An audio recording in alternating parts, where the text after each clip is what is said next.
Je suis Amandine Ruas. Je suis coach et thérapeute depuis 2017. Dans ce podcast, je vous partage mes clés d'accompagnante pour vous offrir la possibilité de gagner en confiance en vous, de mieux vous connaître et de vous aimer, afin de créer pour vous le terrain propice à la réalisation de vos projets et de la vie dont vous rêvez. Très bonne écoute. Bonjour, j'espère que vous êtes en forme. Nous voilà partis pour un nouvel épisode sur un sujet que j'aime beaucoup. Parce que c'est un sujet qui en apparence a l'air anodin, et en fait quand on soulève les couches, on se rend compte qu'il y a beaucoup de transformations possibles à faire, car c'est un sujet qui parfois cache beaucoup de souffrance. Ce sujet, je le vois beaucoup au cabinet, et ce sujet, il m'a aussi concerné de près ou de loin il y a quelques années.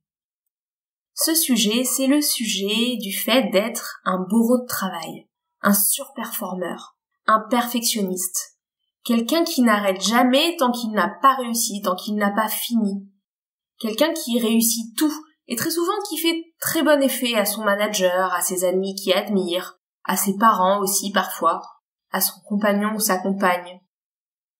Quelqu'un donc qui travaille beaucoup plus que la moyenne, parfois au détriment de son énergie, de sa santé, parfois sans même s'en rendre compte, parce que le fait de surperformer, d'être un bourreau de travail ou un perfectionniste, est en fait devenu un mode de vie, une deuxième personnalité, une autre identité, comme s'il était devenu impossible de faire autrement. Je suis quelqu'un qui aime travailler et qui travaille comme un dingue. Je suis un perfectionniste, j'aime que les choses soient bien faites, et donc je relirai mes dossiers jusqu'à ce que tout soit parfait. Je suis un surperformeur, je ne peux donc pas me permettre de rater ce projet.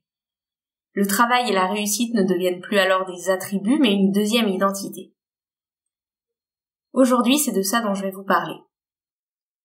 Que cherche-t-on à prouver aux autres et à soi-même quand on est un bourreau de travail, un perfectionniste ou un surperformeur, comme on dit en anglais, donc quelqu'un qui fait preuve de surperformance?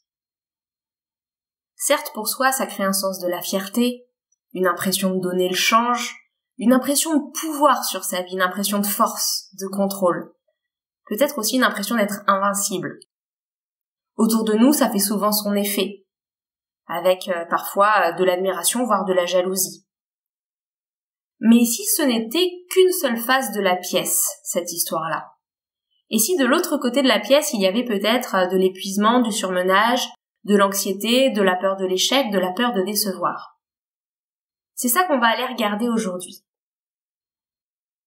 Alors bien sûr, vous êtes peut-être un surperformeur ou un bourreau de travail, vous bossez peut-être énormément et réussissez tout, peut-être parce que pour vous c'est fluide, évident, facile, parce que vous le faites avec le cœur, ce travail, avec l'amour de votre métier ou de vos tâches, avec la joie et l'énergie de la passion, avec l'enthousiasme et l'engouement.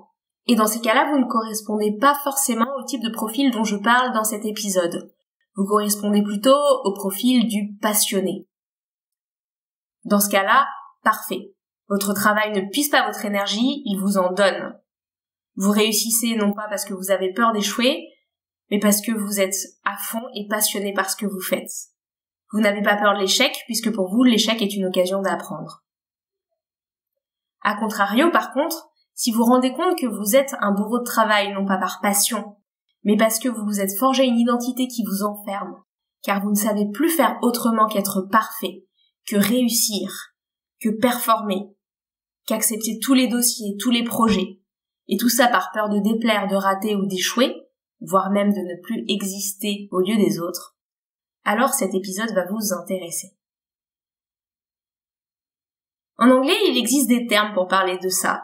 On parle d'overachiever, celui qui surperforme, ou de workaholic, l'addict du travail.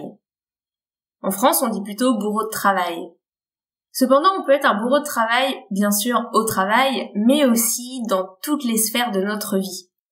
On peut vouloir s'infliger le fait d'être un parent parfait, présent à tous les spectacles des enfants, organisant les anniversaires surprises des uns et des autres, toujours joyeux, dans la communication bienveillante, ne s'autorisant pas le droit à l'erreur.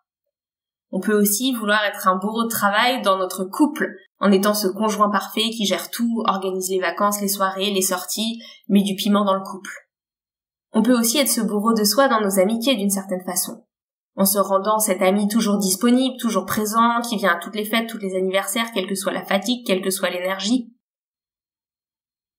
Et si ce comportement n'était finalement qu'une façon de contrôler sa vie, de contrôler son image, de contrôler les résultats et ce qu'il advient dans notre vie, ou en tout cas ce qui est contrôlable, parce qu'il y a bien sûr des choses qu'on ne peut pas contrôler, aussi parfait que l'on soit. Si un accident survient dans notre vie ou arrive à l'un de nos proches, c'est quelque chose qui n'est pas contrôlable. Mais le fait de vouloir absolument surperformer dans tous les domaines de notre vie et dans tout ce qui semble contrôlable est en fait, à mon sens, et je le vois en séance, une façon de gérer l'anxiété, la peur de l'échec, le besoin de reconnaissance et d'amour. Et oui, parce qu'en s'assurant de faire parfait, d'être parfait, on évite l'inquiétude de situations incontrôlées, du regard négatif des autres, de la peur de ne pas être aimé.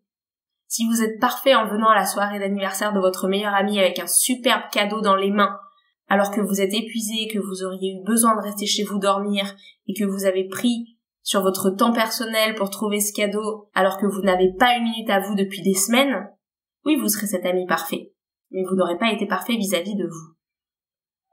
Et ça, vous l'aurez fait simplement pour éviter l'inquiétude de la déception de votre ami, d'un regard peut-être négatif porté sur vous, de la peur de ne plus être cet ami idéal ou d'être moins aimé. Alors, cette envie de toujours surperformer, d'être un bourreau avec vous-même, c'est très pratique en matière d'efficacité, de résultats, d'organisation et de réussite. Ça, c'est clair, c'est super pratique. Et au travail, d'ailleurs, vous êtes souvent congratulé par votre chef, qui est bien content d'avoir un élément pareil sous la main, capable de gérer tous les projets, toutes les urgences, toutes les situations. Sauf qu'en fait, ce bourreau de travail, cet overachiever, ce perfectionniste, il souffre. Il souffre parce qu'il est épuisé. Épuisé de quoi? Eh bien, de tenir son image, de tout gérer sur ses épaules, épuisé de sa charge mentale, épuisé de ne pas s'autoriser le droit d'être vulnérable, épuisé de toute l'énergie mentale qu'il met à montrer qu'il est parfait. Parfois, il le sait qu'il est épuisé, il la sent cette fatigue. Mais parfois, il ne le sait même pas. Parce qu'il a tellement bien créé cette identité qu'il a l'impression d'être devenu cette personne. Je ne peux pas faire autrement, c'est comme ça que je fonctionne. C'est mon mode de fonctionnement, je ne peux pas faire les choses à moitié. Jusqu'au jour où le corps parle. Doucement d'abord, avec une entorse, un accident, par exemple chez celui qui fait trop physiquement, qui est trop dur avec lui dans sa pratique sportive ou qui court partout à droite à gauche, des aigreurs d'estomac ou une indigestion ou encore des maux de ventre, chez celui qui cache toutes ses émotions pour faire bonne figure, face à ses enfants, face à son manager, face à ses amis. À la gorge, au larynx, chez celui qui ne dit pas ce qu'il pense et qui ravale ses mots. Donc le corps commence par parler doucement, juste au moment où il vous envoie des messages bien sérieux, et vous vous retrouvez avec des bobos de plus en plus fréquents qui peuvent ensuite devenir de plus en plus graves. Alors posez-vous la question si vous avez l'impression de vous retrouver dans le profil de l'overachiever, est-ce que vous en êtes vraiment conscient? Est-ce que vous êtes conscient de la raison pour laquelle vous le faites? Est-ce par plaisir ou par sentiment que c'est votre identité, que vous n'avez pas le choix? Est-ce pour le regard des autres ou est-ce pour votre propre plaisir à vous? Comment va votre corps? Est-ce qu'il vous parle? Est-ce qu'il y aurait parfois plus de légèreté, plus de douceur, plus de joie si vous vous autorisiez à vous tromper, à vous planter, à ne pas mettre autant d'attentes dans vos résultats? Posez-vous juste la question. Ce que j'ai envie de poser dans cet épisode, c'est que cet overachiever n'est pas forcément vraiment vous. Il n'est pas forcément véritablement ce que vous désirez être profondément.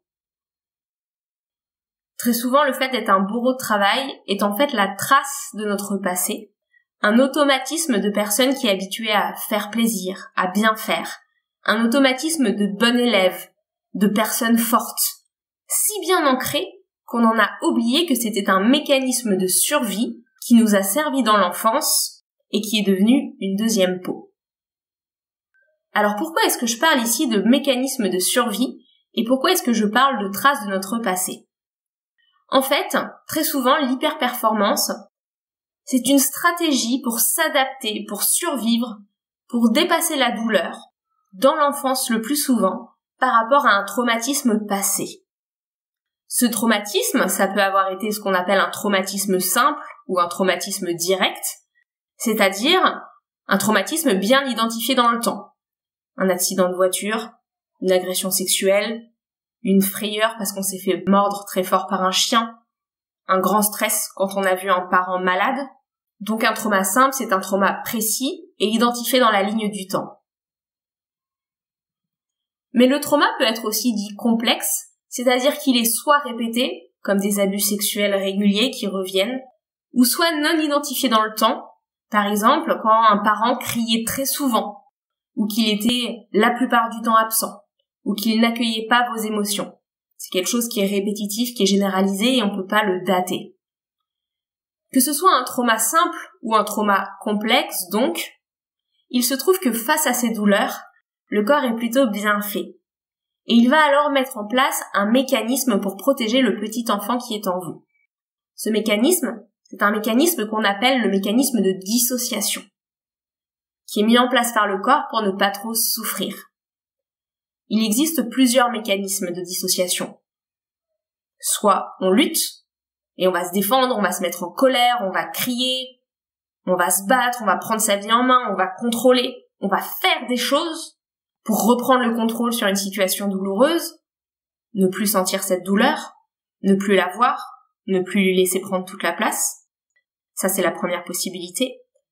La deuxième possibilité, c'est un mécanisme qui est cette fois un mécanisme de repli. On se coupe de nos émotions. Comme ça, on est sûr de rien ressentir. On s'anesthésie. Et même si c'est douloureux, que les parents soient souvent absents, qu'on n'accueille pas vos émotions, de vous faire crier dessus régulièrement, le fait d'être coupé de vos émotions, c'est bien pratique parce que ça vous passe au-dessus. Et enfin, le troisième mécanisme, c'est ce qu'on appelle la soumission.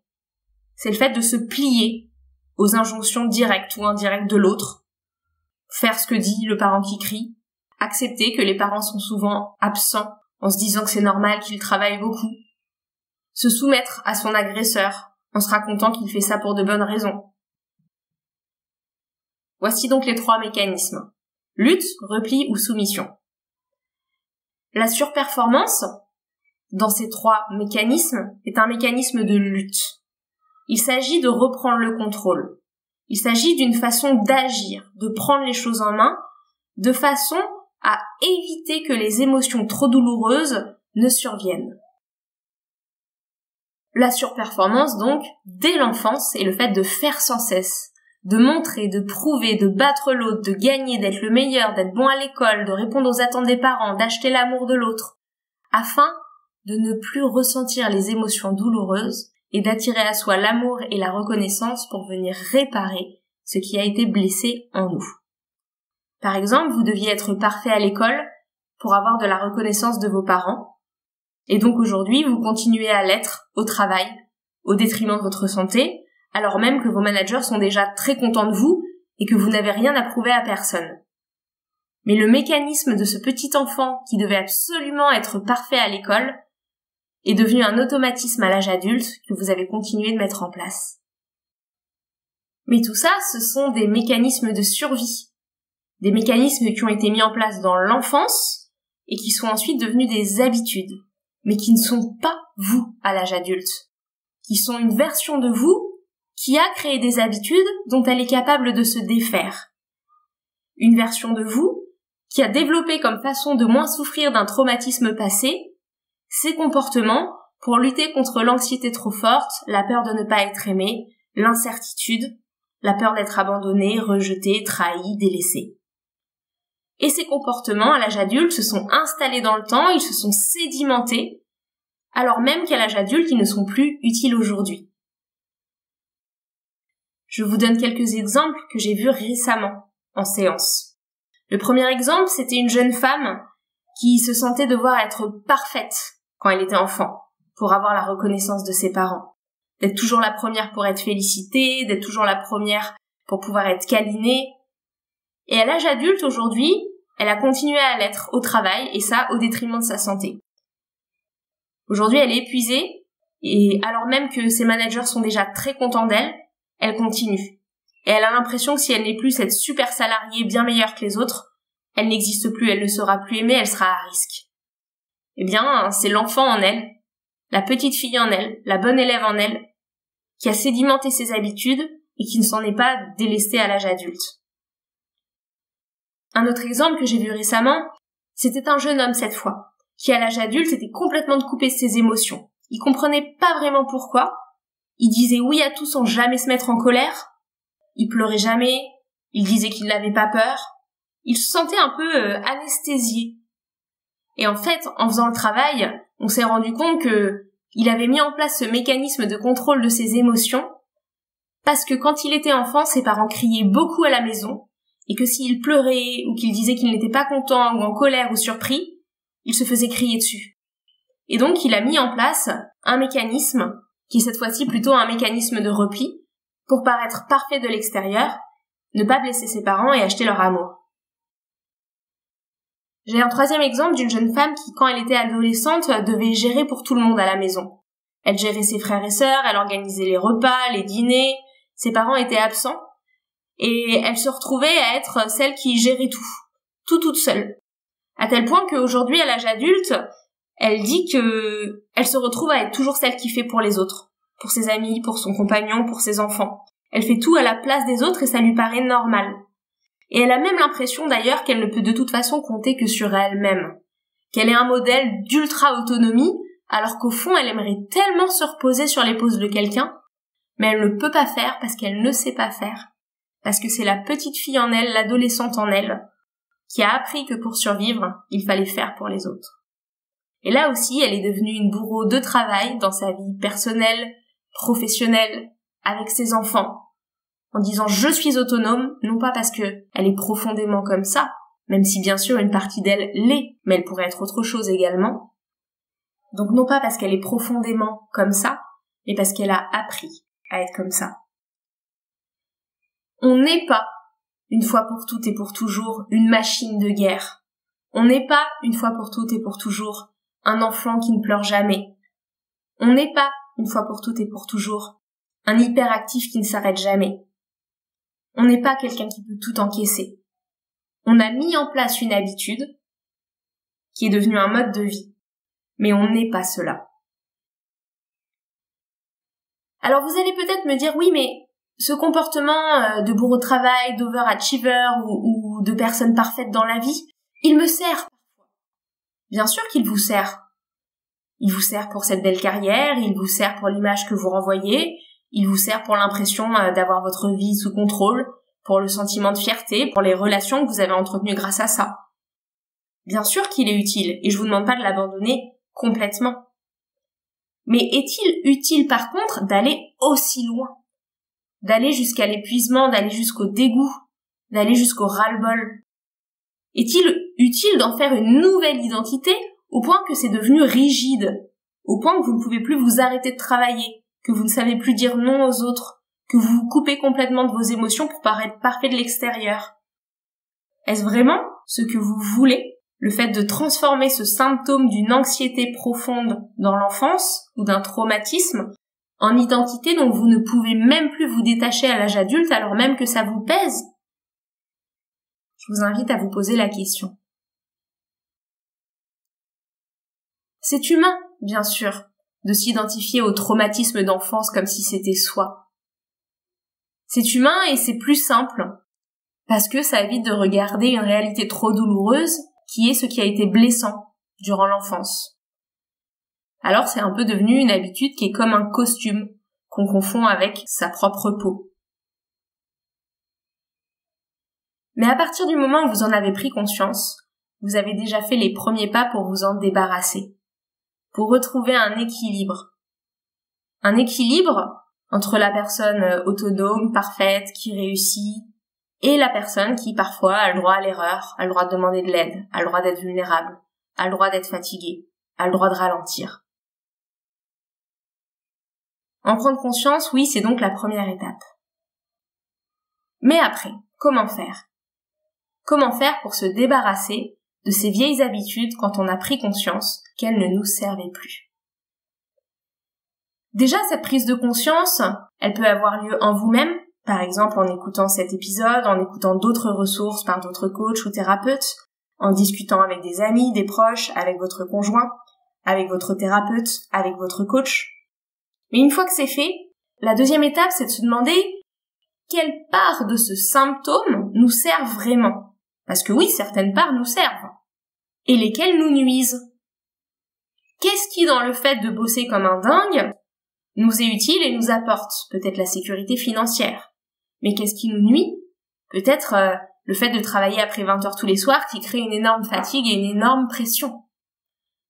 Donc la deuxième étape, c'est vraiment de se demander, ok, dans ce symptôme de bourreau de travail, d'overachiever, de surperformeur, quelle est la partie utile et quelle est la partie qui me fait plutôt du mal? La troisième étape ensuite, c'est d'être capable de faire la différence entre le fait d'être ultra perfectionniste ou bourreau de travail et le fait de souffrir d'ultra perfectionnisme ou du syndrome du bourreau de travail. C'est pas la même chose. Dans un cas, vous incarnez ce trait dans toute votre vie et ça prend toute la place, alors que dans le second cas, vous êtes capable de ne prendre cette identité que quand vous en avez besoin et de vous en détacher quand ça vous nuit. Donc, l'idée, c'est de différencier le trait de personnalité de l'identité. Vous n'êtes pas vos traits de personnalité.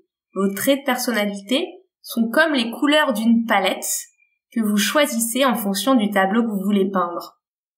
Si aujourd'hui vous avez envie d'utiliser la couleur de peinture bourreau de travail parce qu'il y a un projet qui vous passionne, allez-y. Et si le lendemain, c'est plutôt la couleur de la palette, je sais prendre du temps pour moi et me faire du bien parce que vous avez besoin de vous reposer, alors c'est la bonne couleur à choisir. Vous êtes là dans une adaptation, une capacité à choisir en fonction de votre trait de personnalité et non pas dans une attitude rigide et figée qui vous enferme. Quand on est arrivé là, on a déjà fait une bonne partie du travail. Mais cette partie du travail, elle est surtout intellectuelle. C'est-à-dire qu'il s'agit plutôt d'une compréhension.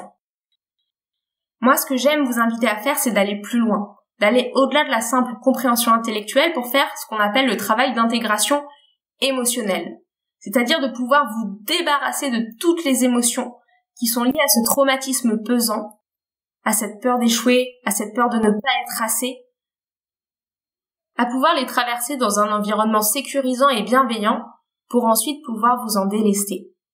Cela, vous pouvez tout à fait le faire en psychothérapie ou en coaching. Personnellement, j'aime utiliser la PNL pour travailler sur ce sujet-là parce que je trouve qu'on gagne un temps fou et précieux. La PNL permettant un véritable travail d'intégration émotionnelle et de modification des croyances. Mais il y a d'autres outils très bien qui fonctionnent, comme la kinésiothérapie, par exemple, ou ce qu'on appelle l'ICV, l'intégration du cycle de vie que vous pouvez faire avec un psychologue ou un thérapeute formé. Que ce soit donc la kinésio, l'ICV, la PNL ou une psychothérapie d'intégration émotionnelle, ça va vous permettre d'aller intégrer les parties de vous qui sont coincées dans le passé, les parties qui sont toujours traumatisées, la petite fille qui a peur d'être abandonnée, le petit garçon qui a peur de se faire crier dessus, la petite fille qui a l'impression de devoir tout gérer toute seule. D'aller intégrer ces parties coincées dans le passé qui souffrent encore parce qu'elles ont dû se dissocier à l'époque pour vous protéger. Et aujourd'hui, en tant qu'adulte, vous pouvez apprendre à leur donner ce qu'elles n'ont pas reçu dans l'enfance. À leur expliquer qu'aujourd'hui, elles n'ont plus besoin de ces mécanismes parce que vous les protégez. Et à les réintégrer dans l'adulte complet et entier que vous êtes, capable de prendre des décisions bonnes pour vous.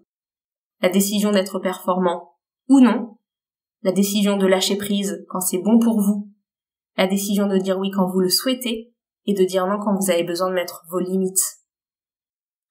Et donc ce mécanisme d'intégration émotionnelle va vous permettre de libérer l'émotion d'enfance attachée à cette souffrance pour pouvoir réinformer les parties plus inconscientes de vous que vous n'avez plus besoin de ces masques, de ces automatismes pour vous protéger. Et donc vous allez gagner en flexibilité dans le spectre nuancé des comportements qui sont possibles face à une situation de vie donnée. Vous serez alors capable d'aller du noir au blanc, en passant par le gris, mais aussi de bénéficier de toute la palette de couleurs. Si je reprends l'exemple de la cliente dont je parlais tout à l'heure, celle qui enfant travaillait énormément pour faire plaisir à ses parents et obtenir leur reconnaissance et leur amour. En séance, une fois qu'on a regardé en quoi ce comportement pouvait lui nuire sur sa santé, sur sa vie sociale ou d'autres aspects encore, c'est ensuite avec la PNL qu'on a pu finaliser le travail. On lui a permis de réaliser que c'était une stratégie d'enfant pour attirer l'attention et la reconnaissance de ses parents. Et on lui a permis donc de faire le deuil de cela, de faire le deuil de la reconnaissance qu'elle aurait aimé avoir et qu'elle n'a pas forcément eue, pas de façon inconditionnelle. On lui a permis de prendre cette petite fille dans ses bras, de la consoler et d'accepter qu'à l'âge adulte, c'est elle-même qui peut se donner cette reconnaissance, quoi qu'il arrive. Qu'elle soit bonne dans son travail ou non, qu'elle soit performante ou non. Le fait de réintégrer cette nouvelle partie d'elle-même, qui donne la possibilité d'avoir un comportement plus nuancé, lui a permis d'accueillir une nouvelle identité, une version d'elle-même qui a le droit au repos, à la détente, à l'erreur, et cela sans que ça remette en question qui elle est. J'en suis presque émue en parlant, c'est pour ça d'ailleurs que j'aime tant cet outil, la PNL, pour les changements en profondeur qu'il permet. Pour conclure cet épisode, ce qu'il est important de retenir, c'est que si vous avez l'impression de vous épuiser au travail, ou dans votre couple, ou avec vos enfants, si vous avez l'impression d'en faire toujours trop, de vouloir toujours être parfait, de vouloir toujours tout réussir et tout performer et que vous le faites pour les mauvaises raisons, posez-vous la question. À partir de quand avez-vous mis en place cet automatisme, cette attitude? Et qu'est-ce que cela vous servait à ne pas voir dans l'enfance? Quelle souffrance cela vous servait à éviter? Et une fois que vous aurez identifié cela, alors si vous en avez l'envie, n'hésitez pas à poursuivre avec un thérapeute qui saura vous accompagner pour intégrer cette nouvelle partie de vous-même et vous aider à lâcher prise, à continuer à être excellent bien sûr quand vous en avez envie, mais à ne plus en faire une obligation et une injonction. Pour ne pas laisser le passé maîtriser votre vie, mais pour reprendre les rênes et vous créer une vie plus douce, car on peut réussir tout en étant doux avec soi-même. C'est ce que je vous souhaite. J'espère que cet épisode vous aura plu. Si vous avez des questions, n'hésitez pas à me contacter sur mes réseaux sociaux, sur ma page Instagram, amandineruas-coaching, ou via mon site internet www.amandineruas.fr. Pour une séance individuelle, vous pouvez choisir votre rendez-vous dans mon agenda directement. Et si vous avez plutôt envie d'avancer avec les parcours Boost, qui comprennent des vidéos sur les sujets de la confiance en soi pour vous permettre d'avancer en toute autonomie, vous pouvez vous inscrire dès à présent sur mon site. Les 3 premières vidéos sont gratuites si vous voulez simplement découvrir ce que je propose. J'ai hâte de vous retrouver dans le prochain épisode et je vous souhaite une très belle journée. À bientôt.